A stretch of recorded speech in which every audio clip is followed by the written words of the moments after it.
वो गाना तो सुना होगा आपने कि ना उम्र की सीमा हो ना जन्म का हो बंधन, जब प्यार करे कोई तो देखे केवल मन।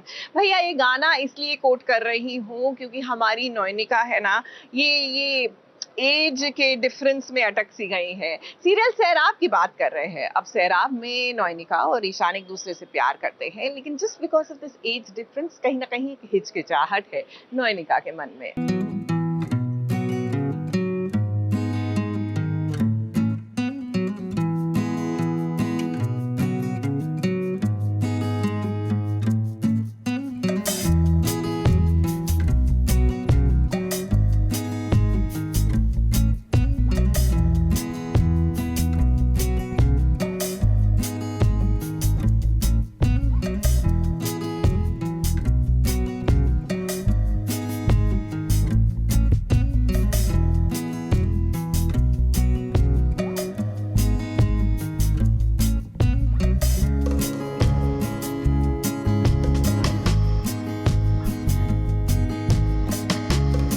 गहरा हुआ ईशान और नयोनिका का रिश्ता। जैसे जैसे समय गुजर रहा है दोनों का रिश्ता गहरा होता जा रहा है, मगर नयोनिका अपनी जिंदगी के उदास पन्नों पर ईशान के प्यार का नाम लिखना चाहती है, मगर वो हिचकिचा रही है, सहम रही है दुनिया से कि अगर उसने कुछ ऐसा वैसा किया तो कुछ तो लोग कहेंगे। और उसने तो अपनी जिंदगी अपनी बेटी टिनी के लिए समर्पित कर दिया है, जिसके कारण उसने अपनी ख्वाहिशों को बेड़ियों में जकड़ लिया है। पर आज ईशान अगर टिन्नी के फ्रेशर्स पार्टी में आया है तो वो नयोनिका के कहने पर ही आया है। उसको बहुत अच्छा लग रहा है कि वो प्यार भी करती है, नहीं करती है, उसको पैम्परिंग अच्छी लग रही है, लेकिन वो जब फ़ोन कर रहा है, उससे फ़ोन कर रहा है अच्छा लगता है, लेकिन जब वो किसी के सामने आ जाता है फ़ोन तो थोड़ी सी घबरा जाती है, बिकॉज़ उसको ये रियलाइजेशन है कि वो एक 19 साल की बेटी की माँ है और वो अगर जी रही है तो अपनी बेटी के लिए ही जी रही है। तो उसे ये भी पता है कि अपने लिए उसको जीने का कोई एक्चुअली उसको मन भी नहीं है, उसकी इच्छा भी नहीं होती। तो बहुत ही मिक्स्ड फीलिंग्स चालू हैं उसके अंदर और at the same time Ishaan उसे बहुत प्यार दे रहा है, जो कि उसके अंदर जो चीज़ खाली होती है किसी इंसान में और अगर कोई भर देता है तो वो उसके लिए उस समय के लिए बहुत अच्छा हो जाता है।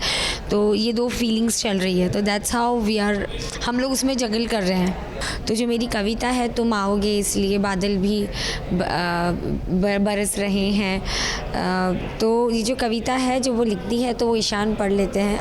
नहीं, यहाँ पर मैं उनको कविता बताती हूँ कि मैंने भी एक कविता लिखी हुई है, मैं चाहती हूँ ना मैं लिखती हूँ, मुझे ऐसे ही 2-4 लाइनें लिखना अच्छा लगता है, तो वो उस चीज़ को मेरे जो लिरिक्स है उसको धुन में बदल देते हैं।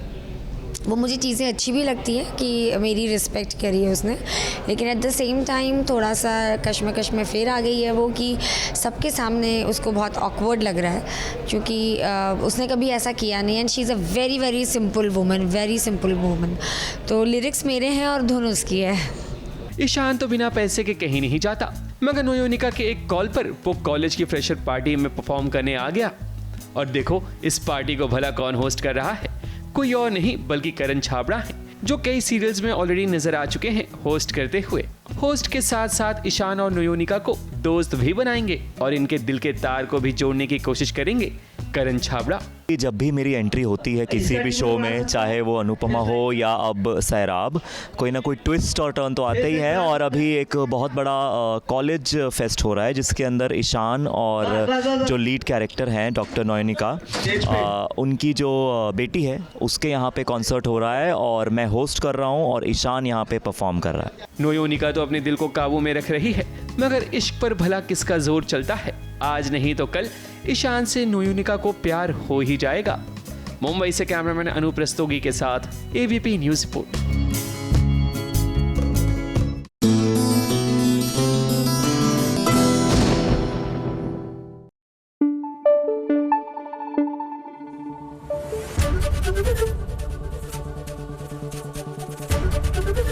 एबीपी न्यूज़ आपको रखे आगे।